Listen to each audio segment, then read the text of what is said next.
সম্মানিত দর্শক, কয়েকজন গুণী মানুষের কথা শুনলাম। তারা যেভাবে বলতেছেন যে আবারও বোধহয় আওয়ামী সভানেত্রী শেখ হাসিনা তিনি ভুল করতেছেন, মানে তিনি যে পদক্ষেপগুলো নিচ্ছেন রাজনৈতিকভাবে তার দল আওয়ামী লীগকে বাংলাদেশে পুনরায় উজ্জীবিত করার জন্য, নিজেদের জায়গা নিজেদের স্থান তারা ধরে রাখার জন্য যে পদক্ষেপগুলো নিচ্ছে সেটা ভুল হিসাবে তারা আখ্যায়িত করতেছে। আমি কয়েকজন গুণী মানুষের কথা শুনলাম, তাদের বক্তব্য এবং তাদের যুক্তি ঠিক আছে, সুন্দর যুক্তি দিচ্ছেন। আমিও ভাবলাম যে যেহেতু তাদের যুক্তির সাথে আমার যুক্তির একটু পার্থক্য আমি বুঝতে পারলাম, যদিও আদার ব্যাপারী হয়ে জাহাজের খবর নেওয়া ঠিক না, তারপরও মানে নেই বা কথা বলি এই জন্য যে দেখেন কোথায় শেখ হাসিনা আর কোথায় যে যারা এই কথাগুলো বলতেছেন তাদের স্থান আমার থেকে অনেক অনেক গুণ উপরে, সেটা বলার কিছু নাই। কিন্তু দেখলাম যে যেহেতু মুখ আছে, কথা বলা যায়, কথা বলি আর মানুষ শোনে, যুক্তি খুঁজে পায়, আমার যুক্তিটা আমি উপস্থাপন করি।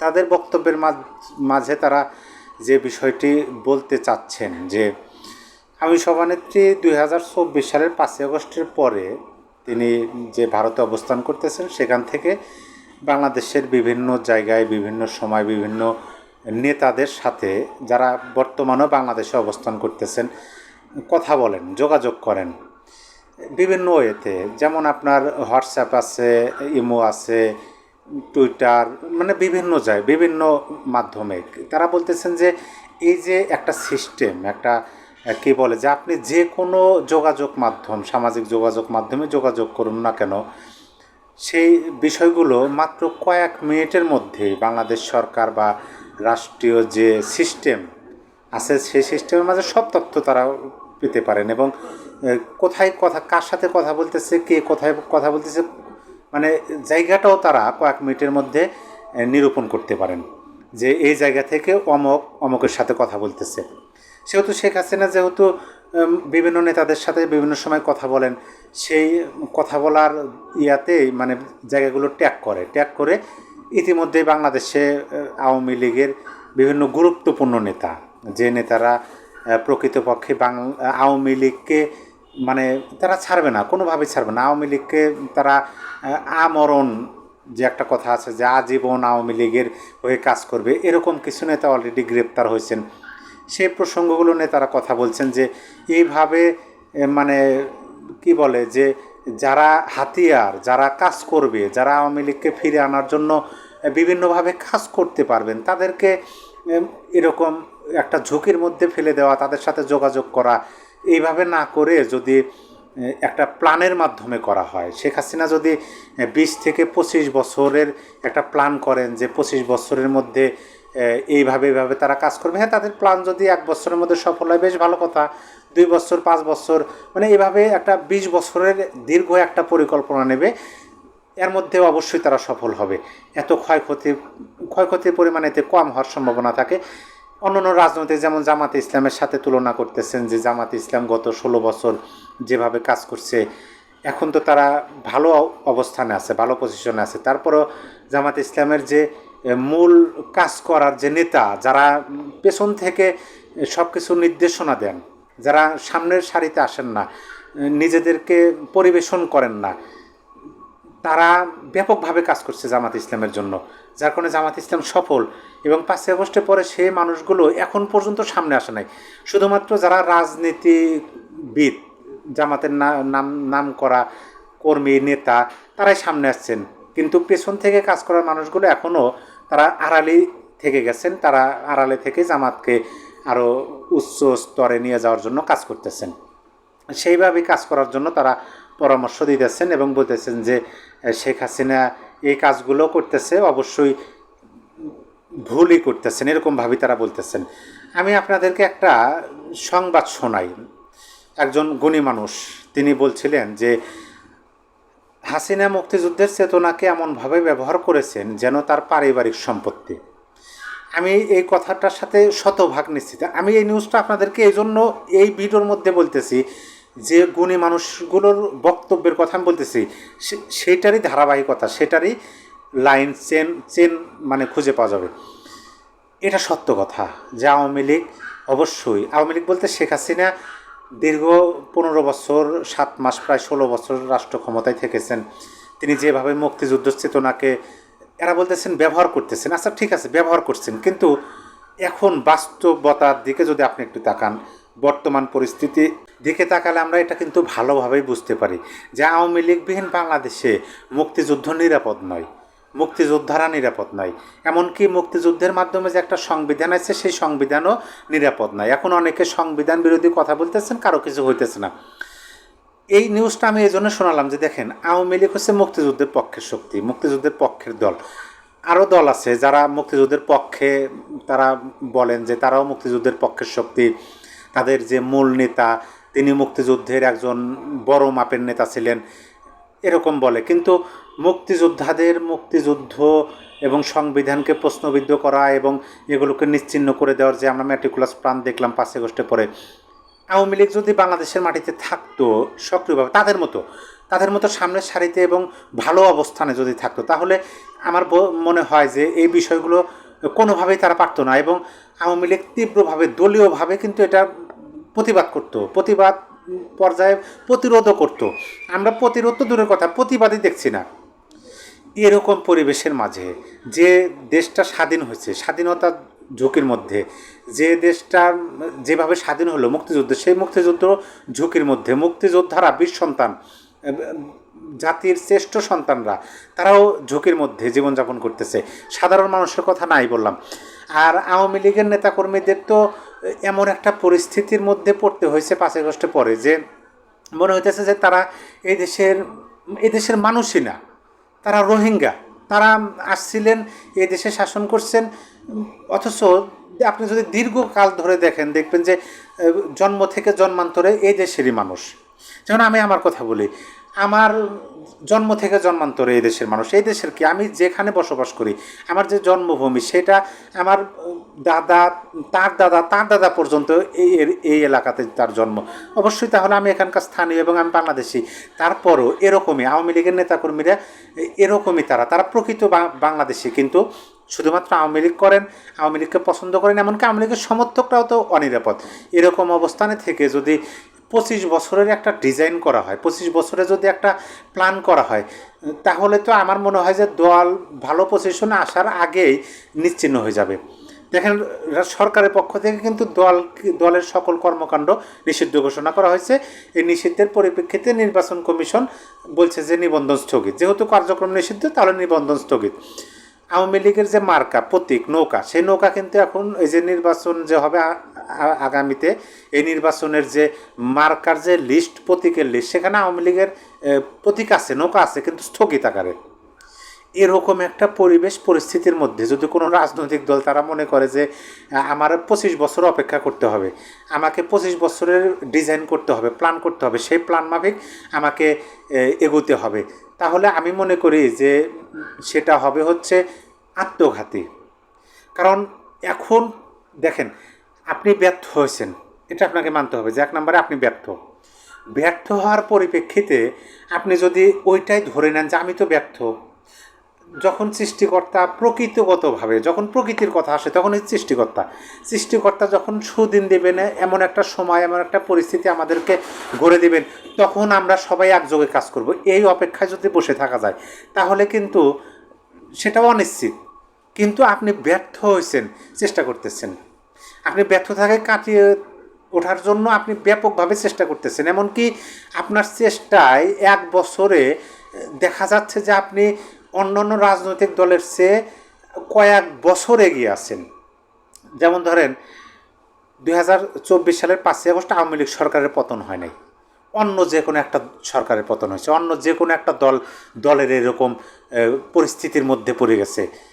তাহলে 24-এর 5 আগস্ট থেকে আপনি 25-এর সেপ্টেম্বরের 26 তারিখ আজকে ধরেন, 1 মাস, 1 বছর 1 মাস, 1 মাস কয়েকদিন, এই কয়েকদিন, এই 1 বছরের মধ্যে আওয়ামী লীগ যতটুকু ফ্রন্ট পেয়ে যাচ্ছে, আপনি দেখেন 1 মাসের মধ্যে বাংলাদেশের এমন কোন রাজনৈতিক কর্মকাণ্ড হয়েছে বা এমন কোন রাজনৈতিক আলোচনা হয়েছে, আলোচনার টেবিলে আওয়ামী লীগের প্রসঙ্গ উঠে আসে নাই। বা আমি তো দেখতেছি যে প্রত্যেকটা আলোচনা, প্রত্যেকটা বিষয়ে আওয়ামী লীগ কেন্দ্রিক। এইটা আওয়ামী লীগের সুফল, আওয়ামী লীগের পরিশ্রমের ফল। আর এখন আমরা কি দেখতেছি, বাংলাদেশে রাজনীতি করবেন, আর এই যে একটা কি বলে, বাংলাদেশের রাজনীতিটা হলো একটা ঘৃণার চোখে দেখে মানুষ, যে একটা ঘৃণিত কাজ, রাজনীতি যে করে সে ঘৃণিত কাজ করতেছে এরকমভাবে কিন্তু দেখে। কারণ নষ্ট রাজনীতি, এটাকে প্রতিপক্ষ ভাবা হয়, এটাকে আপনি শত্রু ভাবা হয়, একটা দল আর একটা দলকে শত্রু ভাবে। শত্রু কেন ভাববে? এই পরিবেশের জন্য কিন্তু বাংলাদেশের রাজনীতিটা এমন। এরকম একটা পরিবেশ পরিস্থিতির মধ্যে যেখানে একটা দলকে আসতে দিতেছে না, সাধারণ মানুষের দিকে আপনি একটু তাকান। 5ই আগস্টের পরে দেখেন আর এখন দেখেন, এখন সাধারণ মানুষ কী করতেছে, তারা সাধারণ মানুষকেও গ্রেপ্তার করতেছে। আপনি কি বলবেন? যারা গ্রেপ্তার হচ্ছেন মিছিলে গিয়ে, তারা সবাই যে আওয়ামী লীগের নেতা বা কর্মী বা আওয়ামী লীগের কমিটির লোক সেরকম কিন্তু না। আমরা দেখতেছি নিরপরাধ লোকও গ্রেপ্তার হচ্ছেন, আমরা দেখতেছি যে মানে আওয়ামী লীগের সমর্থন করেন অথবা মুক্তিযুদ্ধকে সমর্থন করেন, কোনো দলের সাথে যুক্ত না, সেরকম মানুষও কিন্তু গ্রেপ্তার হচ্ছে। তার মানে কি, সাধারণ মানুষও এখন আওয়ামী লীগের প্রতি একটা সৌহার্দ্যপূর্ণ ব্যবহার মানে তারা কি বলে, সহানুভূতিশীল হচ্ছে। আর যদি 5ই আগস্টের পরে আওয়ামী লীগ একদম নিশ্চুপ হয়ে যেত, তাদের কোনো কানা ঘোষা নেই, কোনো ঠুসঠাস নেই, তারা কোথাও কোনো উকিঝুঁকি দিচ্ছে না, তারা ওই যে প্ল্যান নিয়ে বসে আছে যে প্রকৃতির সময় কখন আসবে, প্রকৃতি তাদেরকে একটা অপার সম্ভাবনার দ্বার খুলে দেবে, তাহলে তো যে জামাতের মতো 16 বছর অপেক্ষা করতে হবে। জামাত তো প্রকৃতির আশীর্বাদের জন্য অপেক্ষা করছে। অবশ্যই তো সাধারণ মানুষ তো জামাতের ডাকে রাজপথে নামে নাই, সাধারণ মানুষ রাজপথে নেমেছিল সাধারণ শিক্ষার্থীদের ডাকে। আর সেইটাকে এখন পুঞ্জীভূত করতেছে, এখন নিজেদের সুবিধার্থে বলেন না যে হাইজ্যাক হয়ে গেছে। জামাতের নায়েবে আমি জনাব তাহের সাহেব, তিনি কিন্তু বিবিসিকে বলছেন যে এই আন্দোলনটা তারাই করছে, কিন্তু তারাই এমনভাবে করছে যে সাধারণ মানুষ যেন বুঝতে না পারে যে এটা তাদেরই আন্দোলন। এটা কি বলে, সর্বগ্রহণযোগ্য আন্দোলন হিসেবে তারা এটা অতি গোপন রেখেছিল। এটা জনগণের সাথে প্রতারণা। আমি তো যতটুকু দেখতেছি যে আওয়ামী লীগ তো জনগণের সাথে প্রতারণা করবে না, তারা যা করবে প্রকাশ্যে করবে।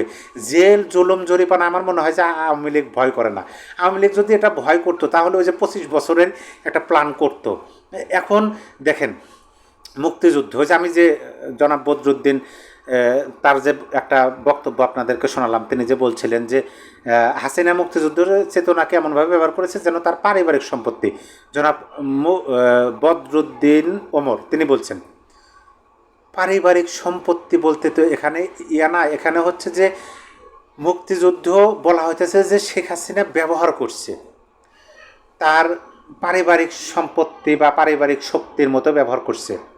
কিন্তু 5ই আগস্টের পরবর্তী সময়ের পরিস্থিতিগুলো দেখেন, বাংলাদেশের রাজনীতির কি হচ্ছে, মুক্তিযুদ্ধকে আওয়ামী লীগের দিকে ঠেলে দেওয়া হইতেছে। আর এখন কি হচ্ছে, এখন হচ্ছে যে সাধারণ মানুষকে আওয়ামী লীগের দিকে ঠেলে দেওয়া হইতেছে। যারা মুক্তিযুদ্ধের পক্ষে কথা বলে, মুক্তিযোদ্ধার পক্ষে কথা বলে, সংবিধান এবং দেশের পক্ষে কথা বলে, বঙ্গবন্ধুর পক্ষে কথা বলে, বলা হয়েছে বঙ্গবন্ধুকে তারা দলীয়করণ করছে। এখন কি হইতেছে, এখন কথা বললে তো আওয়ামী লীগের দিকে ঠেলে দেওয়া হচ্ছে, আওয়ামী লীগের দোষর, আওয়ামী লীগের দোষর। এর মানে কি, এর মানে হলো যে প্রকৃতপক্ষে আওয়ামী লীগ এই যে এটা বোধহয় বুঝতে পারছিল তারা, যে যদি এরকমভাবে মুক্তিযুদ্ধের চেতনাকে সামনে না রাখা যায় তাহলে তো এটা নাই করে দেবে। এমনও তো বলতে পারে যে মুক্তিযুদ্ধ হয়ই নাই। এখন কিন্তু আমরা এমনও মানুষের বক্তব্য শুনি যারা বলে যে বঙ্গবন্ধু নাকি মুক্তিযুদ্ধই চায় নাই। তাইলে যদি আওয়ামী লীগ মুক্তিযুদ্ধের চেতনাকে সামনে না রাখতো তাহলে তো বলতো যে মুক্তিযুদ্ধই হয় নাই। এরকমভাবেও হয় না। আমি আমার ছোট বিদ্যা বুদ্ধি যতটুকু বুঝি, ওই যে আমি প্রথমেই বললাম যে আদার ব্যাপারে জাহাজের খবর নেওয়া উচিত না। তারপর আমি বলি যে আমার মতামতটা আমি বলি যে আওয়ামী লীগ সঠিক পথে আছে, আন্ডারগ্রাউন্ড রাজনীতি করা যাবে না। তো আন্ডারগ্রাউন্ড কেন রাজনীতি করবে? সংগ্রাম হচ্ছে, আওয়ামী লীগ তো লড়াই করতেছে। আওয়ামী লীগের বিভিন্ন রাজনৈতিক নেতাদের বক্তব্য তো আমরা সোশ্যাল মিডিয়াতে শুনি, যারা বিদেশে আছেন বা দেশে নাই, বিদেশে অবস্থান করতেছেন 5ই আগস্টের পরে, তারা কি বলে, তারা যুদ্ধ ঘোষণা করছে এই সরকারের বিপক্ষে। কোনো যুদ্ধ, কোনো লড়াই, কোনো সংগ্রাম কি 25 বছরের প্ল্যান ধরে হয় নাকি? আজকে কি, এখন কি করা দরকার সেটা করতে হবে। আমার এখন কি করা দরকার সেটা করতে হবে। আমার আগামীকালেরও চিন্তা করার দরকার নাই, গতকালকেরও চিন্তা করার দরকার নাই। গতকাল কী ঘটে গেছে ওটা আমার মাথায় আনার দরকার নাই, আগামীকাল কি হতে পারে ওটা আমার দেখার দরকার। আজকে এখন আমার কি করা উচিত সেটা আমাকে করতে হবে ভালোভাবে। তারপরে যেটা হয় ভবিষ্যৎ দেখা যাবে। অতীত বর্তমান আওয়ামী লীগ আমি যতটুকু দেখতেছি তারা বর্তমান নিয়ে আছে। সেজন্য আমি বললাম যে ওই গুণীজনদের তাদেরকে সম্মান রেখে আমি বলি যে আওয়ামী লীগ শেখ হাসিনা, আওয়ামী সভানেত্রী শেখ হাসিনা আমার মনে হয় না তিনি ভুল করতেছেন। তিনি যে রাজনীতিতে পদার্পণ করছেন, পদার্পণই তো বিরোধী দলে থেকে করেছেন। 1975 সালের 15ই আগস্ট বঙ্গবন্ধুর সপরিবারে ঘাতকরা করে দিল। তারপরে দেখেন তার দুজন কন্যা শেখ হাসিনা এবং শেখ রেহানা তারা দেশে ছিলেন না, ওই বাড়িতে ছিলেন না, যার কারণে তারা প্রাণে বেঁচে গেছেন। 75 থেকে 81 6 বছর দেশেই আসতে পারে নাই। তিনি ভারতে এসে বসে আছেন, তিনি দেশে আসবেন কিন্তু দেশে আসতে দেওয়া হচ্ছে না। তিনি তো আসছেনই লড়াই সংগ্রামের মধ্য দিয়ে, সেহেতু আমার মনে হয় না যে তিনি কোনো ভুল পদক্ষেপ নিতেছেন। তিনি যা বলতেছেন প্রকাশ্যে, এবং আমরা অনেক বিভিন্ন সময় কিন্তু শেখ হাসিনার ফোন আলাপ এবং তিনি যার সাথে কথা বলতেছেন এরকম ফোন আলাপ কিন্তু সামনে আসে, প্রকাশ্যে আসে, ভাইরাল হয়, ব্যাপকভাবে ভাইরাল হয়। সেই বক্তব্যগুলোর মাঝে কিন্তু আমরা প্রায়ই বলতে শুনি যে তোমরা রেকর্ড করলে করতে পারো, তোমরা এগুলো সোশ্যাল মিডিয়াতে দিতে পারো। আমি কোনো কথাই মানে হিসাব ছাড়া বলি না। আমি প্রত্যেকটা কথাই কোন অবস্থানে কোন পরিবেশে কী কথা বলতে হবে আমি ওই হিসাব কিতাব করেই বলি। এই কথাগুলো তিনি বলেন। এটার মানে কি? এটার মানে আমার কাছে মানে আমি মনে করি যে শেখ হাসিনা অবশ্যই তিনি সঠিক পথে আছেন। ওই 20-25 বছরের প্ল্যান করা, তাহলে আন্ডারগ্রাউন্ড রাজনীতি করতে হবে, সবাইকে আত্মগোপনে থাকতে হবে, ছদ্মবেশে থাকতে হবে, অন্য দলের সাথে নেগোসিয়েশন, অন্য দলে যোগ দিতে হবে, মানে আন্ডারগ্রাউন্ড রাজনীতি করতে হবে। সময় সুযোগ আসলে পরে তখন সামনের কাতারে আসবে। এইভাবে হয় নাকি? এইভাবে কি আওয়ামী লীগ করবে নাকি? এইভাবে জামাত ইসলাম করতে পারে, জামাতের ছাত্র সংঘ, ছাত্র শিবির, ছাত্রলীগও তো করবে না এইভাবে। ছাত্রলীগের প্রত্যেক নেতাকে কী অবস্থা, তাদেরকে কীভাবে হেনস্থা করা হইতেছে। যাই হোক, আমি বোধহয় আদার ব্যাপারে হয়ে জাহাজের খবরটা নিলাম। আপনার মতামত অবশ্যই কমেন্টে জানিয়ে দিবেন। সবাই ভালো থাকবেন। আল্লাহ হাফেজ।